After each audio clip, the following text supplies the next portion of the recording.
এই কথা যদি রয়ের কানে যাতে খবর আছে, আমাকে আর খুঁজে পাবেন না। কারণ দেশটা চালায় দেশটা আমাদের দেশের গভর্নমেন্ট চালায় না, দেশটা অন্য জায়গা থেকে নিয়ন্ত্রিত হয়। একটা রেজলিউশনও পাস হয় না এখানে, সব কিছু বাইরে থেকে নিয়ন্ত্রিত হয়। বাংলাদেশের সবচেয়ে পরেশগার মানুষরা যদি এখন রাষ্ট্র ক্ষমতা দখল করে, 7 দিনও তারা টিকতে পারবে না, ওদেরকে 7 দিনও টিকতে দিবে না। যেগুলো নরম নরম ইসলাম সেগুলো আপনি পালন করবেন, কোনো সমস্যা হবে না। বউকে নিয়ে রাস্তায়, ওই যে রাতের বেলা স্ত্রীকে নিয়ে হাঁটা সুন্নত, তারপরে হচ্ছে খাওয়ার পরে মধু একটু খাওয়া সুন্নত, আঙ্গুল চেটে খাইতে হয়, প্লেট চেটে খাইতে হয়, হ্যাঁ, ইভেন দাড়ি রাখাও সুন্নত। এইসব জায়গায় আপনাকে অনেকে হস্তক্ষেপ করবে না, কারণ এগুলো তাদের স্বার্থে কোনো আঘাত দেয় না।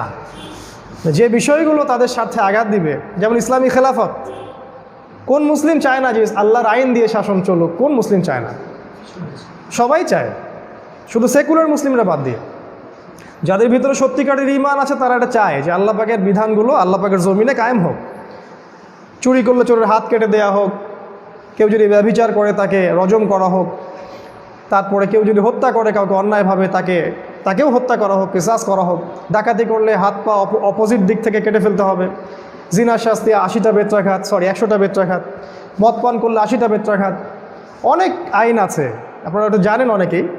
তো কে না চায় যে ইসলামী খেলাফা বাস্তবায়িত থাক, যেটা আজকে থেকে 100 বছর আগে উঠে গেছে। তো এই জায়গায় যদি আপনি কথা বলেন, তারা আপনাকে আক্রমণ করবে, আপনার শেকড় উপরে ফেলবে। আপনি ইকোনমিক ব্যাপার নিয়ে যদি কথা বলেন যে আমাদের সব হারাম ইকোনমি বাদ দিতে হবে, প্রতিটা জায়গায় এখন সুদ, এমন কোনো সেক্টর পাবেন না যেখানে সুদ নাই, আবার এমন কোনো সেক্টর পাবেন না যেখানে ঘুষ নাই। ইল্লা মাশাআল্লাহ 2-1টা জায়গা হয়তো বাকি থাকতে পারে, সেটাও হচ্ছে আই ওয়াশ, এটাকে বলে আই ওয়াশ, একটু দেখানো যে আমরা কিছুটা ইসলাম ফলো করি। বছরে বছরে তারা হজমরাও করে, এমন নয় তারা নামাজ পড়ে না, নামাজও পড়ে, হজমরাও করে, রমজান মাসে রোজাও রাখে। আবার ভোটের সময় দেখবেন দাড়ি টুপি সবার চলে আসে।